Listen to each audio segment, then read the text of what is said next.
છો સાપી તાંદડો આંધે કાંગે પાંગડો અપનાય સર્વાંગે પાંગડો આંધે કાંગે પાંગડો અપનાય સર્વાંગે પાંગડો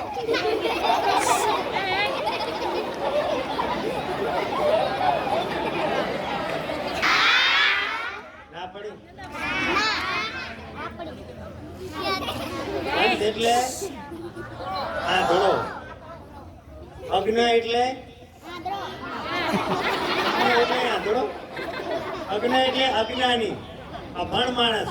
અભણ માણસના અર્થમાં અહીંયા કહેવામાં આવ્યું છે કે અંધ અને અગ્ન એમાં ઓછો સાપિત આંધળો, એમાં જે આંધળો છે એ ઓછો સાપિત છે. અંધ તો એકાંગે પાંગડો, અંધ હોય એને ખાલી આંખો એટલે કે દુનિયાને જોઈ ના શકે, પણ એનામાં બીજી શક્તિ વધારે હોય. પણ જે અગ્ન હોય, જે અભણ હોય, અજ્ઞાની હોય, એ તો સર્વાંગે પાંગડો. પાંગડો એટલે અપંગ.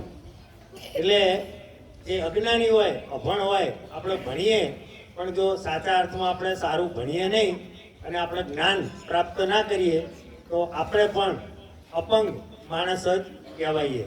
તો અભ્યાસનું શું મહત્વ છે, ભણવાથી શું ફાયદો થાય, આ એક સરસ મજાની વાર્તા છે.